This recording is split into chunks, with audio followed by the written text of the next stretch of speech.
Hey, welcome to the Simple Nutrition Podcast, a show that helps you learn practical and actual nutrition tips from an expert. I am your host, Leonila Campos, a registered dietitian with over 8 years of experience in the nutrition field. Hey, welcome back to another episode of the Simple Nutrition Insights Podcast. I am your host, Leonila Campos, registered dietitian, and today I have a super special guest, another dietitian. I always get so excited to interview dietitians. I get excited to have guests, and I'm biased. So yes, I get more excited when I have dietitian guests. So today I have Katie Thompson. And a little bit about Katie. She is a mom of two. She's also the CEO of Square Baby. And this is really cool. As the first nutritionist for Starbucks, Katie played a pivotal role in the evolution of the Starbucks menu, introducing healthier options like oatmeal, bistro boxes, and egg white options, creating clean ingredient standards, and acting as the health and wellness policy advisor and spokesperson. Since leaving Starbucks to pursue Square Baby, Katie has consulted for national brands like Red Robin and Hilton and startups like Nature Box. That is just so amazing. So anyone out there that has tried the oatmeal, including myself, and egg whites, which are options that I offer, that I recommend my patients to you, we have to thank you, Katie, for bringing those options. So welcome to the podcast. Thank you so much. I'm excited to chat today. Appreciate you having me. Yeah, absolutely. So I always like asking this question to my fellow dietitians, right? What got you into dietetics? How has that journey been for you? Great question, and one I haven't answered in a while. So my focus growing up was always on, sports and nutrition and health. In college, I studied, my undergrad was in pre-med, so actually thought that I would be a pediatrician. Grew up babysitting from a very young age and nannying, and just felt like it was such a great fit for me. And then really found to have an intense passion for nutrition. University of Oregon, where I went to school, did not have a nutrition program at the time. And so it wasn't ever something that I could really focus on academically there. And so after University of Oregon, I went to University of Washington, and that's where I did my RD and master's degree.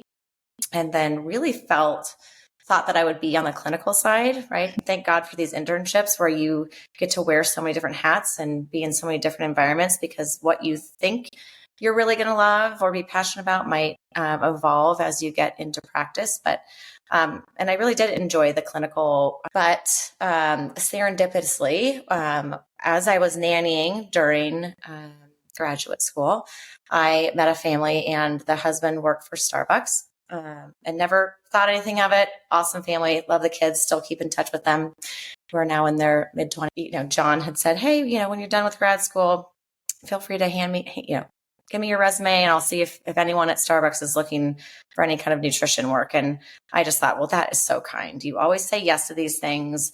I feel like don't ever get your hopes up. These things typically, what are the chances that they're looking for a dietitian? How old was I? I was probably 26 at the time. And I just thought, gosh, even if they are hiring for this role, they're going to have 1,000 other dietitians that would kill for this, that have so much more experience than me. Right. So, I really didn't imagine it ever working out, but, I got a phone call pretty soon thereafter, because their CEO at the time had committed to having the nutrition facts for all of their beverages. They'd never done this before. I don't know if you remember back in the day, there was a nutrition brochure at the little stand, where the like the sugar and the cream, right? The little sugar and creamery stand in the Starbucks. There was a brochure anyway with all of the nutrition facts, and you could open it up like a giant accordion, and it was short, non-fat, no whip latte. Tall, non-fat, no whip latte. So you imagine all the iterations. There were thousands of them. That was my first project, was going in and doing the nutrition analysis on thousands of beverage iterations. And from there, it was my goal. It was supposed to be a 3-week role, 3-week contractor job, to come in and just complete that one beverage brochure project. And I thought, gosh, there's so many things that a dietitian can do to be helpful and more strategic. And I convinced them to let me stay. And in the next 6 months, we created the first nutritionist role. And then I was there for 6 years and had an incredible ride. It was a ton of fun, an insane amount of learning and opportunity to work alongside R&D and the marketing team and innovation and strategy, all of the things. It was truly a wonderful experience. Yeah, so amazing, right? And just to see how much you have accomplished or how much you accomplish, right? And that role from, that accordion menu to like just the everything else, right? I'm sure they continue to benefit from that and from, I'm sure, everything that you did in those 6 years. So so awesome. Nice. So now that we're here, right? And I think it's important to talk about that transition, right? So you work with like many really known companies and brands. And so a question about what got you into Square Baby, right? Like what's the story there? Yeah. So, at that time had my dream job at Starbucks and had my first baby in 2008. Like every mom is completely overwhelmed in this period of time. Wanted to go back to work, loved my job, found myself really needing the convenience of store-bought baby food because I just did not have the time. I was already, pumping in between meetings and all the things. Felt like I only had like 1 hour a day with my son that wasn't, traveling in a car. And anyway, so when I cruised the baby food aisle, I was just overwhelmed. I thought, why is no company helping me out and to figure out what my baby needs in a day, right? So we know as adults, there's the My Plate and food pyramids. There's all of these recommendations for adults. In general, we know what we should be eating. There are a lot of resources out there that speak to us, but infants, there was really no guidance. And even with a master's in nutrition and, being someone who knows how to read an ingredient statement and a label and kind of sift through the BS of marketing, I really felt like none of the companies were solving this moment for me. And what I mean by that is, I found myself wondering, how do I know that he's got enough veggies today, enough protein? And, how am I going to be sure that he's going to grow up to be an adventurous eater? And at that time, the products on the market it was mostly the Gerbers and Earth's Best. This was prior to 2008, right? 2009, I guess, when we were starting to feed him.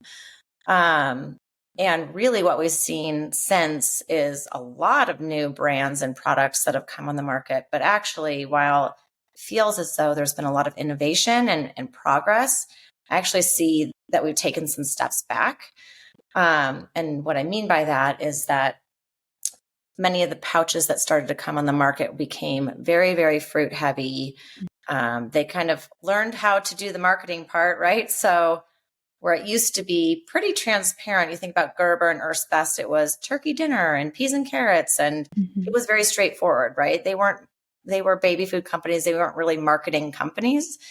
And then as you started to see these new baby food brands come on the market, now we're seeing kale and quinoa and, more organic, which is great.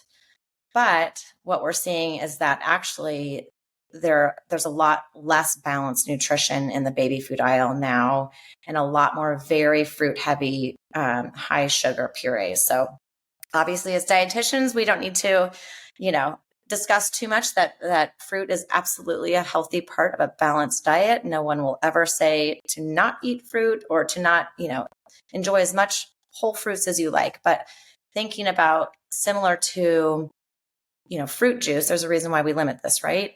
It's high, high concentration of sweetness and low in other nutrients. And not as though baby foods are like fruit juice, but if they are really, really concentrated and really sweet, it can guide that little one to crave that sweetness and to not have the exposure to the earthy and savory and bitter vegetables because they've all been masked with fruit. So I know I give kind of long answers, by the way. I love that.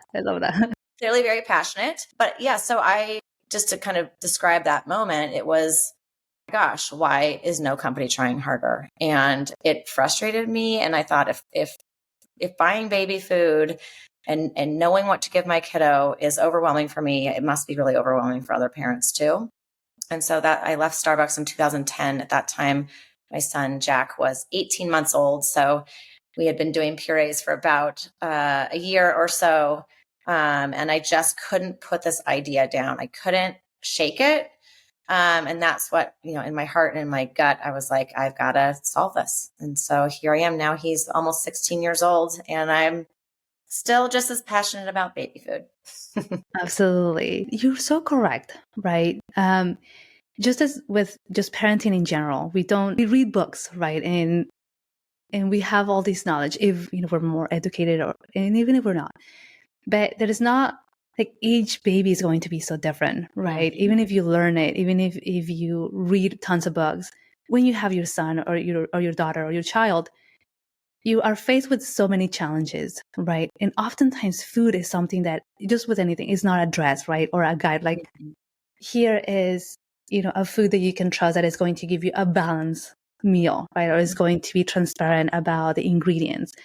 Again, unless if you make them yourself, but even then, right? That can be a challenge in itself too.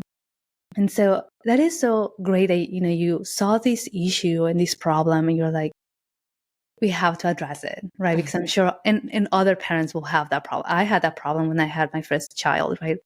Okay, what am I going to feed this kid, right? How can I make these meals?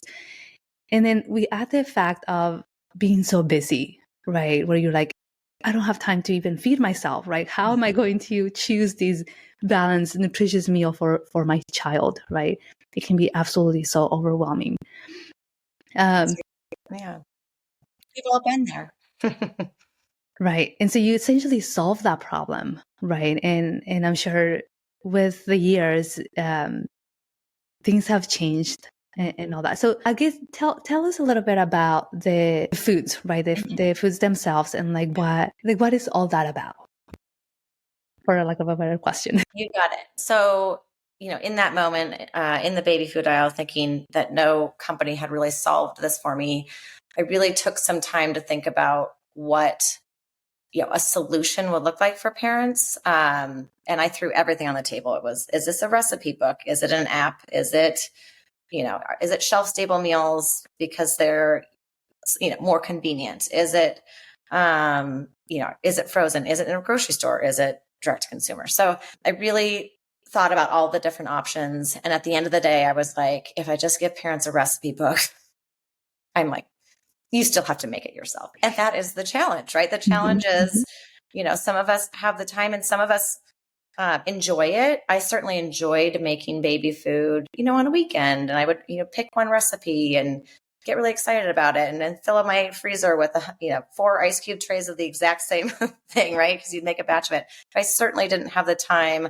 or the energy to make, the variety of meals that he needed. So I thought about, okay, I want it to be a fresh, like homemade meal, really solving that issue for parents who, aside from nutrition, from a quality, from a freshness, from a texture perspective, they wanted to give their baby homemade food. They wanted it to feel, fresh and like they made it or they were making it themselves, right? Because they know that texture mimics real food versus a lot of the, jarred and pouch products are so homogenous and so kind of one note that you're not really giving your baby the variety of textures that they need.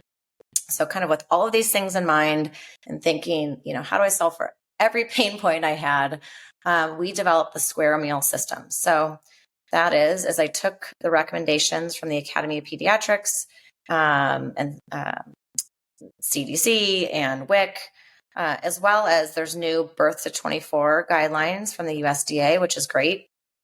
And I created this meal system. So every recipe is like mathematically designed, which sounds super nerdy, but I just was like, if I'm going to do this, I'm going to do it right. Because all of the recommendations for infants from a food perspective are in tablespoons. And who's going to do that? Who's going to, measure out, my baby needs 4 to 8 tablespoons of this food group and 2 to 4 of this and 2 to 4 of that's just not the way we make food, and it's not the way we're going to serve it to them. And nobody wants to sit there with tablespoons and be measuring things out. So the square meal system is designed so that any 2 to 3 of our meals based on baby's age, so a 6 to 8 month old, any 2 meals, an 8 to 12 month old, any 3 meals is 100% of their daily recommended veggies, fruits, grains, and protein. So that was sort of the first checkbox. Like, how do I solve this? They know they've gotten the food groups they need for balanced meals, balanced nutrition. And then square foods are all about square and balanced meals. So my grandma would always say, have 3 square meals a day. And this was really to kind of that nod to, we're never going to be fruit heavy. We're never going to be lacking in, a certain food group. Every one of our meals will always be square and balanced. And then kept thinking about other issues that I had with the baby food aisle. One of them was premium proteins. So, you go to your 6-month well visit and you realize your baby's low in iron and you're all freaking out. You've got to go solve this, right? With either some iron fortified supplementation as well as food. So I wanted to make sure that we had various protein sources, that we weren't just a vegan company or just, paleo baby food or whatever, that we really were offering options for every family. So we developed part of the square meal system is that we have A, B, and C meals. So and this just made it, I wanted parents to be able to see our products, know how the system works, even though it's really just pick and choose any 2 to 3, right? But I didn't want them to have to read every ingredient statement to kind of figure out which meals were right for them. So the A, B, and C were to delineate, A has a whole milk yogurt as the protein, so vegetarian, but has dairy. B is all plant-based protein, and C has animal protein like organic chicken bone broth and eggs. And so that if you were a vegetarian family, you knew you could have A and B meals. Just made it really easy to sort of navigate the menu. And we knew that parents were looking for other proteins other than just beans and lentils, that really wanted the poultry and meat, seafood. We're about to welcome back our salmon meal back onto our menu. So it's just really thinking about all the pain points we had when feeding our own babies and thinking about how we solve those for parents. Yeah, that is just so amazing because I absolutely don't know any baby food company that does that, right? That really has taken the guidelines. And I'm sure there's a lot of research and a lot of work that went into creating this system, right? To make it like so balanced, but also giving the options of vegetarian, right, vegan, and like, your animal proteins, which I'm sure the animal meals or, the family that was like, oh, let's try some plant-based meals, right? They can all absolutely do that. But I think, as a mom, right, and think about, okay, just having that made, right, and knowing that, hey, I'm feeding my baby these square balanced meals, right? It's such a peace of mind because you're like, I'm confident that I'm giving, the nutrients that my baby needs to continue to grow. But I also don't have to spend all the time, right? Or I was at the grocery store trying to figure out what it is that I'm looking at or what am I going to buy, which is so amazing what you've been able to do. Yeah, that is awesome. Well, You created that. Definitely. Okay. So I read on your website, right, that the importance of allergens, right? And I think this is something that parents are so afraid of, right? Like, oh my gosh, all the allergens, or should I avoid them, right? Or let's not add them. But I think it's important to talk about that, right? Because it's something that you also have on your website, right? And it's something that you have worked with too. So for the listeners, right, tell us about the allergens, right? Like the top 8 allergens, and either do we need to avoid them? Like, how can we be conscious about them when we are feeding our babies? Yeah, great question. So, when my first son was born, actually second son as well, the recommendations were to not give your baby, I think it was peanuts until 3, eggs. I don't remember that exact, but it was like, ages 1, 2, and 3 were when you could start introducing these major allergens, and you felt like your baby was going, they were going to go into anaphylactic shock if they had, a bite, any kind of peanut before those ages. And then some landmark research was done, the LEAP study, PETITE, and EAT studies. They all have the best names, which really focused their research around this early allergen introduction. And what they found is that peanut, egg, and milk are the most highly researched. So there's a lot more information around dosage with those three allergens, but it's safe to assume, shouldn't say safe to assume when it comes to allergens, but that, with the recommendations, the research that was done across these allergens can also be applied across the other allergens. So we know the top 8 allergens, they actually just added a 9th, sesame, but let's see if I can do it without eggs, peanuts, tree nuts, wheat, soy, milk, fish, shellfish, sesame. I think that's all 9. When we think about it, it actually, the science makes sense, right? Early allergen introductions was early as 4 to 6 months, exposing them to these allergens in a small amount early on can help them build up a tolerance. That science totally checks out, right? Like, I'm so glad that this research was finally done to put validity behind that. So as soon as that research came out, and actually we knew that the study was happening, we knew the findings were, coming down the pike. So we immediately made sure that our menu included early allergen introduction options. So we definitely have allergen-free options. Again, our A meals have whole milk yogurt, but if you're dairy-free, then you can have B and C meals. And then anytime we have, allergens in a meal, like our hazelnut pumpkin pie or almond butter and banana, we make sure to, use it in the name, as well as we have the ingredients right, on the front of pack. But what we wanted to have for parents was a way to introduce allergens, in a safe format, in this pureed format. So as early as 4 to 6 months. But also know that it's not just about the earliness of the introduction, but also it's early and often. So making sure that they have several exposures per week. So it's not as though you've given your kiddo peanut or egg or milk once and it was fine, and then you sort of ignore it for months. It's really that you want continued exposure and several exposures per week. So thinking about how we do that, obviously we currently have a menu of 9 meals. We're expanding that menu soon. But you don't want to just give your kiddo the same meals every day, right? So thinking about ways to add, for example, you could add, we have a peanut powder. You can add peanut powder to various meals. It tastes super delicious and a really great way to just mix in. Parents can also do this prior to introducing solids. So there are companies that have various types of allergen powders, milk, peanut, tree nut, egg powders that make it really easy to just mix into breast milk or formula, which is a great way for that. If you want to start at 4 months and your kiddo's not on solids and purees yet. But really it's about taking the science and making it easy for parents. So when we formulate a meal with peanuts, with tree nuts, etc., we know that the research says that it's 2 grams of peanut protein per exposure, right? Per meal. So 3 times a week. So we made sure that our meal has 2 grams of that peanut protein or 2 grams of hazelnut protein per meal, so that it's at least an efficacious known dose, right? So it's just trying to, again, take the research and science and do as much as we can for the parent to make this a solution, and not like, oh gosh, well now what do I need to research? How many of these meals in a day do I need to have, right? So we're constantly kind of thinking 2 steps ahead and trying to solve, any questions or pain points that parents are having. Gotcha. Yeah, absolutely. And I think making it super simple for parents too, right? If this is something that they want to do, and just that education again, right? That this can be done in a safe way, right? And also, like you mentioned, adding the variety, because babies also need a variety, right? They need balanced meals in various forms too. Yeah.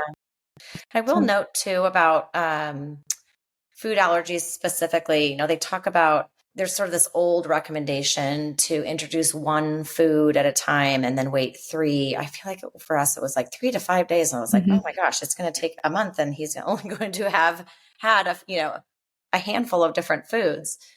But really, food allergies come on in seconds, minutes, hours. It's not 3 days later, all of a sudden they're going to have a reaction to the peanut. Now, certainly they can have intolerances or some kind of a GI, like something could give them diarrhea or something like that. But if they're going to have a more severe reaction related to a food allergy, it's going to be, within that 24 hours. So I think it's important to introduce one allergen at a time, give it some space, right? And it's not as though if you do two at a time, it raises their risk or anything. It's really just to isolate so that where potential symptoms will be coming from. But what I don't want to recommend is that non-allergenic foods, just fruits and vegetables and other whole grains and things. There's no reason, to wait so many days in between. In fact, you can start with a balanced meal puree that has, a fruit and a vegetable and a grain and a protein. That is absolutely an acceptable way to start out, a baby on solids. It's really more about their texture and, what physically they're able to kind of take off the spoon and move to the back of their mouth. But the most important thing in these earliest months is the exposure, right? So exposure to all the different allergens, and exposure to a variety of foods, not only from a nutrient perspective, because the more variety you have, right, makes sense. You're going to have the most diverse nutrition, but it's also going to help develop their taste preferences. So if you were to just stick to peas for 3 days, then carrots, and then sweet potatoes, and right, their kind of flavor window when they're accepting new foods is really, really strong in those first few months of eating. So the best thing you can do actually is to give them a lot of variety during those months. Yeah, thank you for mentioning that, right? That time window and just the variety, because absolutely, like you said, it will help with that exposure to different flavors and tastes, right? But also the nutrition aspect of it, right? They're getting lots of nutrients from all the different foods that they're being exposed to. Nice. So I want to ask a little bit about like when we think about the most common challenges, right? Like feeding challenges as we start to introduce foods, any that you can address? Gosh, I feel like every parent's going to have 1,000 of their own stories because like you said earlier, every kid's different. I think the most important thing is to not give yourself too many rules, give your kid too many rules, meaning like, oh, it's got to happen this way, or it's, the now sort of baby-led weaning versus purees. Like there's a world in which both of these things work out really well together, right? I had my first baby opened his mouth for every bite of food and he loved it all. And it was the easiest, best experience. He was always a kid I was trying to put weight on, and so it just made me so happy when he was gobbling down, whatever food I had put in front of him. And my second baby, for 2 weeks, just turned his head and refused or spit it out. And I just remember being in tears because I was so excited to get to the stage. I was so excited for this moment. And actually, this is when I had, he was my first square baby. So he was eating all of my like recipe ideas kind of thing. So probably taking that a little personally too. Right. But I think it was just whether it could have been I was really stressed out, overwhelmed. I had a different job at that time and the commute and everything. You get home, you're exhausted and you're like ready for the meal. And maybe he was feeding into my energy or maybe he just wasn't ready, So I think like with so many milestones that it's easy to compare your baby to other babies. They're walking before yours. They're talking before yours. They play better in a sandbox or something. Right? There's so many things that we can compare ourselves to. And I think the best thing about food is to, make sure that you're giving yourself grace as a parent. Like take deep breaths. It's all going to be fine, right? Even though we have created this 100% daily nutrition meal system, that doesn't mean, oh gosh, if you don't give your baby 2 or 3 a day, that you're failing them, right? Or that they're not getting the nutrition that they need. We did that to, make balanced nutrition and complete nutrition really easy. But we also know that some babies are going to be hungrier some days and, less hungry other days. And so I think, despite how scientific our meal system is, it's just that give yourself some grace, right? We should expect that there's going to be picky eating, that there's going to be the days where they just turn their head or they spit it out. And you think, oh gosh, well, my baby doesn't like that. And we've all heard this so many times that it can take so many exposures to certain foods to get them to like it. And just like my second little one who, I teared up because he just seemed to refuse every bite of food. He's now my little foodie who actually is like a little mini chef and has his own little spice rub company. That's He has amazing. better knives than I do. He's 12. And so look, here you go. My little kiddo who didn't want to eat a thing is my little foodie. So, just know that it's all going to work out too. And in those first moments, in the first bites, the first weeks, they're still getting so much of their nutrition from breast milk or formula. Think of food in the beginning as like, it's just exposure, right? So if they take one bite and that's all that you can, do, and they're getting the rest of the nutrition from breast milk or formula, great. But over time, obviously they're going to start to take on more and more purees and food as their nutrition. And that's where we really want to be sure that as they're weaning off of breast milk and formula, that they're really getting, enough nutrient dense foods and balanced nutrition to really give them what they need. I hope that's helpful. It's like a absolutely. non-answer answer, right?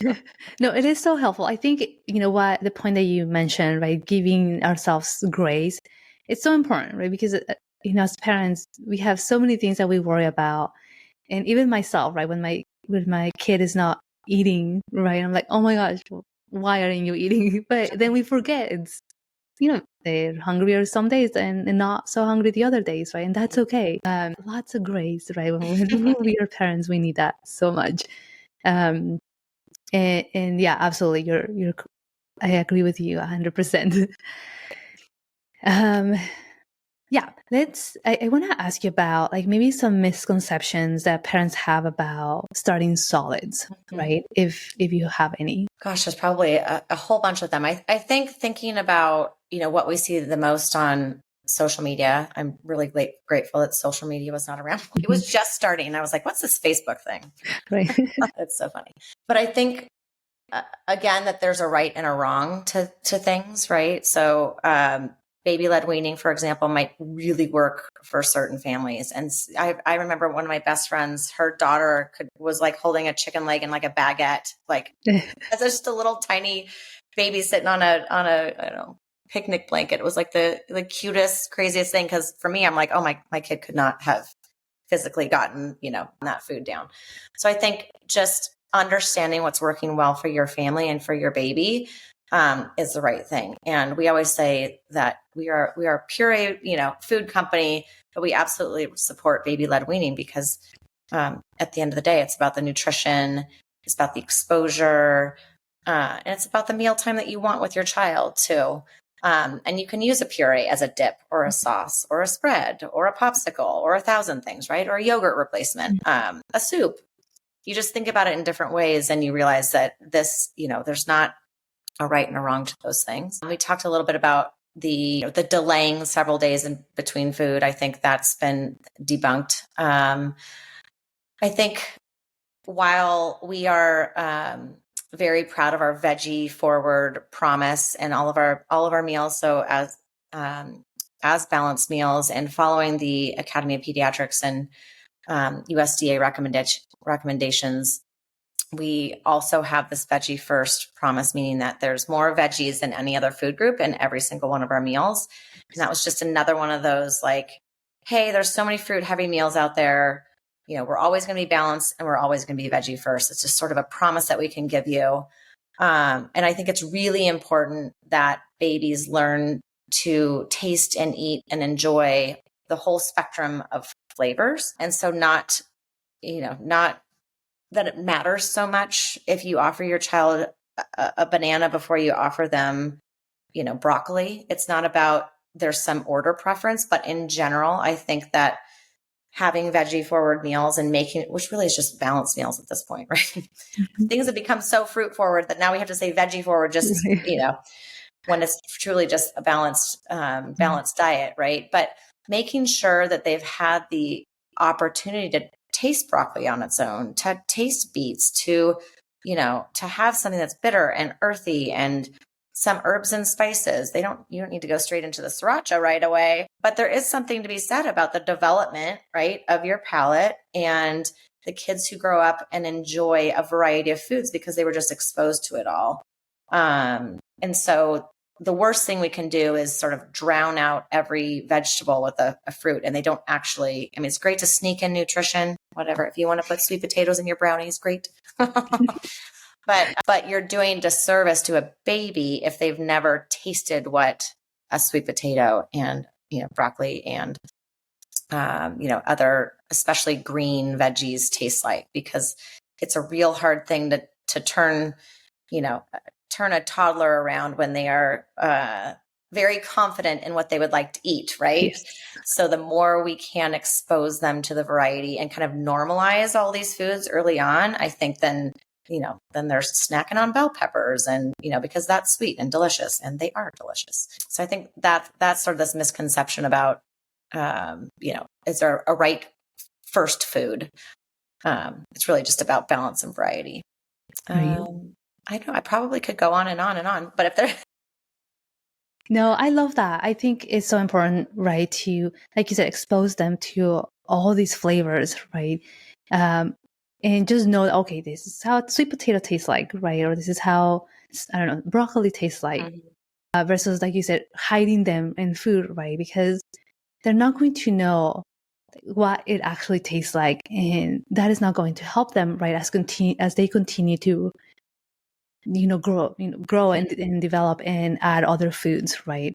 So that exposure is extremely important as well, which is going to help the parents, right? Because they're not going to be fighting them. That's right. Eat your vegetables, which is something that as dietitians we hear often, right? Like they don't want to eat their vegetables. Okay, but why, right? Maybe we needed to expose them to the vegetables early on, right? And really teaching them this is what it is, right? This is broccoli, this is whatever. And I think also talking about, right, like the exposure of these foods. Sometimes as parents we think if they spit something out, right, or if they make a face, oh, they didn't like it. But that's not correct, right? Like, what are your thoughts on that? Totally agree. I mean, it could be, something in the moment. It could be because it's Tuesday, or because it was warmer than usual, or not chopped the way they like, or, or one of the blueberries was sour. I think I have a couple funny stories for you. One is that, so Nolan, he'll love that I'm telling podcast stories about him. I'm sure he'll be listening to this when he gets home from middle school today. He was my like super adventurous eater. The one that turned his head for, and spit out every bite for the first 2 weeks. He was the one who, when I would make myself a salad and basically put, everything but the kitchen sink into it, I would have to make it twice as big because he would just toddle his way over and like eat my whole meal. So he would go to Subway and put every single veggie on top. Like it was just, I felt like such a winner of a mom for a hot second. And then he went through his like the picky phase, right? Which just is going to happen, whether they need some control in their life or some sense of independence or whatever it is. They're just going to go through a phase, and you just got to hold on and stay consistent and not make a big deal of it, not make a big fight out of it, because, like you said, there then becomes these food wars, and dinner time becomes really, really stressful. I think it's really important to continue, if there's something that they decide all of a sudden they don't like, still continue to offer it, but offer it alongside a winner, right? So if you know that they love steamed broccoli, but they don't love asparagus, then like half of a spear of asparagus and tell them to take a bite and move on. And it's not a huge deal, but it's also not like, hey kiddo, you get to just decide that you don't like this and now you never get served it again, right?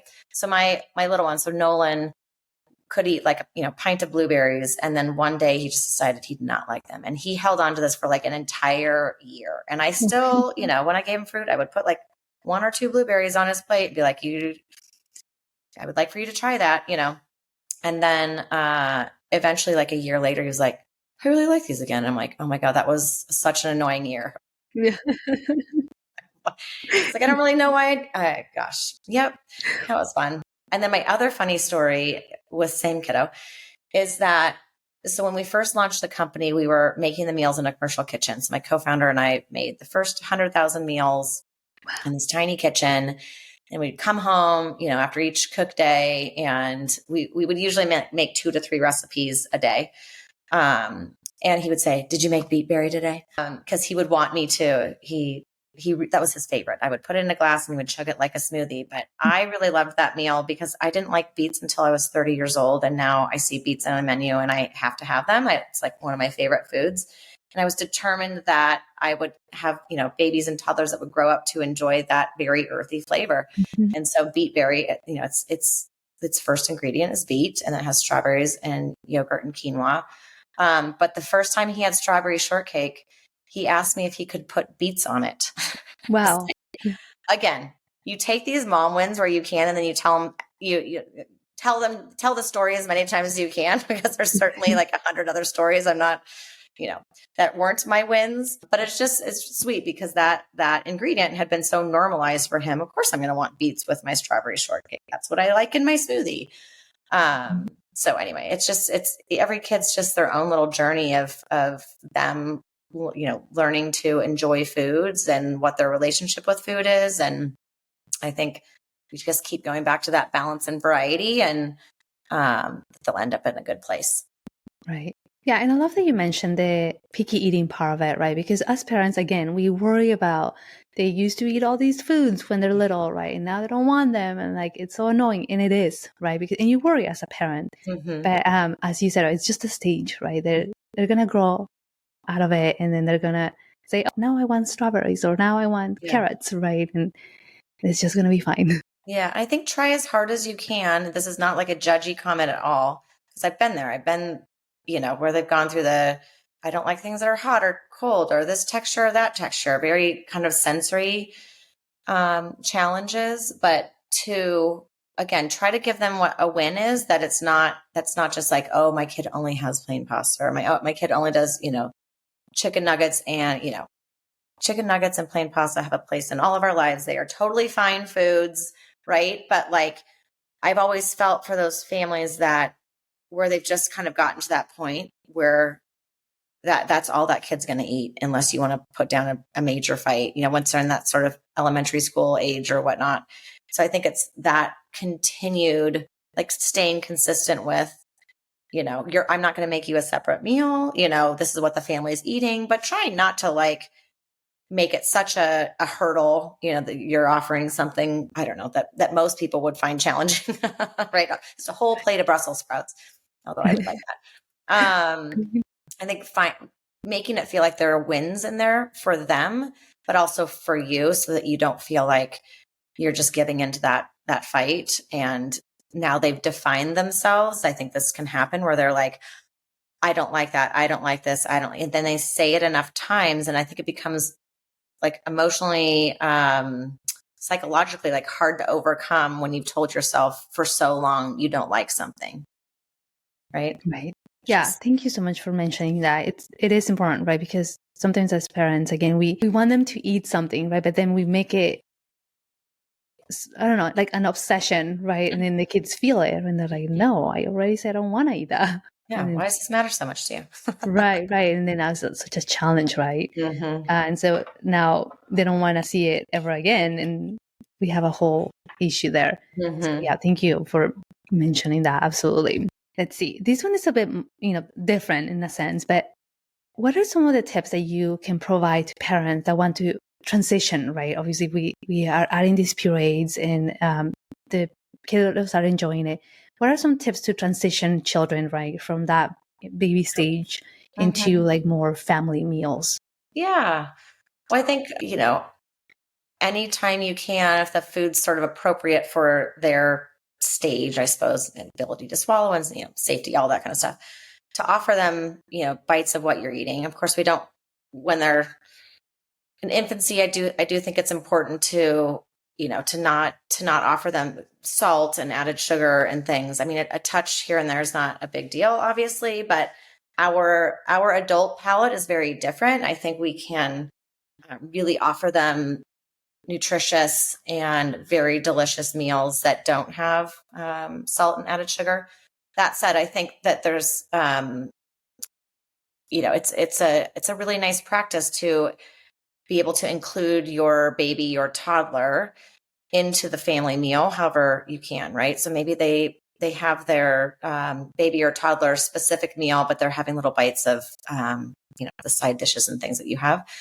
And in addition, I think thinking about purees differently. So many of our families use our apple curry chicken, for example, and put it over rice or quinoa or noodles and have this really nutrient dense, balanced sauce that is super delish, and it makes mealtime super easy. So think about how to add texture. You can add whole peas too.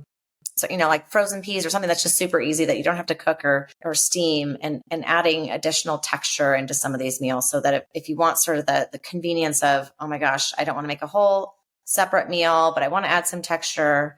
There's a lot of things for us to do with the existing purees. A lot of our families will put like all our almond butter and banana and put it over toast, or have the kids like dip little toast sticks into the pureed meal. So again, I think there's 100 creative ideas to utilizing purees. Let's say you still have a freezer all stocked up, but your kiddo's moving on to more textured meals. And there's a lot of great ways to use them. We actually have a lot of recipes on our website. One of the most popular are beet berry muffins. So using the puree, a lot of times people will substitute applesauce in recipes like this, right?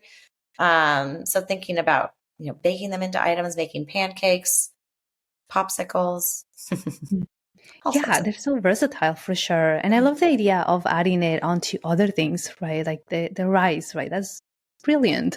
Or into your smoothies, right? Yeah. Or a dipping sauce. That's awesome. Yeah.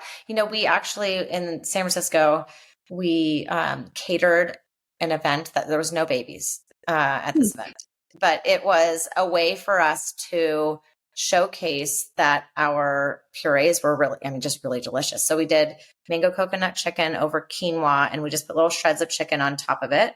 And then we did greenie baby, sort of like a green smoothie, just put that in a cup, right? Instead of a container.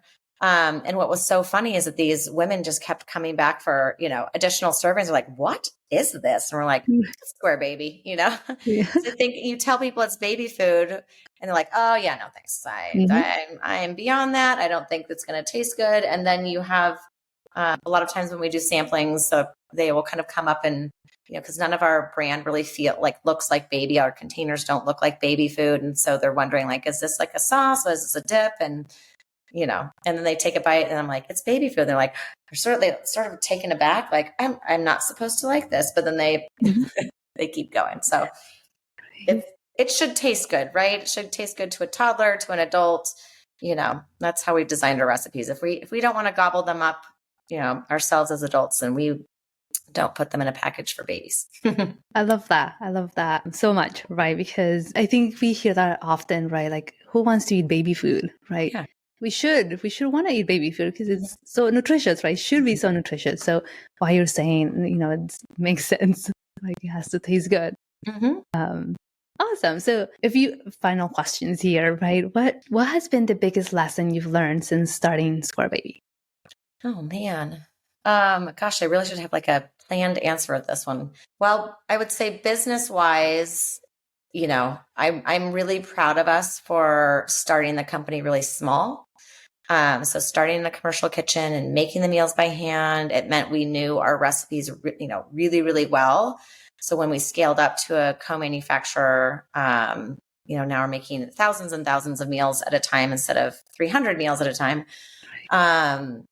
We knew our product. We knew how it, we knew exactly what we wanted from it. We knew from a nutrition perspective, what we could achieve, but really also from a business perspective, it really allowed us to be so close to our customers. So, kind of focused on just making sure that as we scaled the company, that we had really been thoughtful, and didn't sort of learn some hard lessons on a big scale, if that makes sense. So if you think about if you were to go straight and be a national company right away and you're still figuring out how to ship frozen meals around the country, that's not a good thing, right? So we're really proud of our patience and dedication to like operational excellence and the things that really matter to customers, to our parents, right? Because they, you can do everything right from a product perspective, from a brand perspective, nutrition. And if you can't get, meals to people's doorsteps frozen, on time, then you failed them. So biggest lesson is about the importance of starting small and trusting your gut. I always say that. And I know it sounds so silly, and I have to remind myself of that sometimes, that your gut feeling, like if you're not listening to it, it will nag you. And or I feel like the universe will show you the door in some way, right? That you always kind of have this intuition of what the right thing to do is. I find that in business. I find that with parenting, with so many things. And I think your intuition and your gut is your strongest superpower. And I think, be sure that we listen to ourselves, because there are a lot of voices out there, and there are a lot of opinions, right, of how you should raise your baby and what you should do and how you should eat and how your baby should eat and all of the things, screen time, 1,000 things. There are opinions about everything. So trust your gut and your own intuition. Right. Thank you. That's like a mic drop there, but absolutely. Okay. So how can, the listeners, parents, new parents, or parents that are wanting to add, baby for square baby into their lives, how can they contact you, or how can they get a hold of this amazing product? Yes. So squarebaby.com. We will ship frozen meals to your doorstep around the country. So all states except for Hawaii and Alaska. You could reach out at hello@squarebaby.com. That will go right to me. That's our customer service line. Or DM us. We're also on, Instagram and Facebook @squarebabyfood. Just reach out. We love helping parents. We love working with other RDs. We have an ambassador program. If anyone's interested, we just launched that. So we absolutely love when people help us spread the word and have, whether it's another RD or just a parent who's experienced it, or maybe they're past the solids phase, but they wish they would have known about it sooner. Join us. We'd love to hear from you. Awesome. I wish I would have known that soon, right? I would have used it for sure, taking the guesswork away and saving me so much time, right? From like figuring out on my own. And I'm a dietitian, right? So I can imagine how beneficial this is for every single parent, right? So yeah. Any final thoughts? Anything else that you would like to provide to the listeners or share? Well, I guess just, reiterating the importance of giving yourself grace in today's,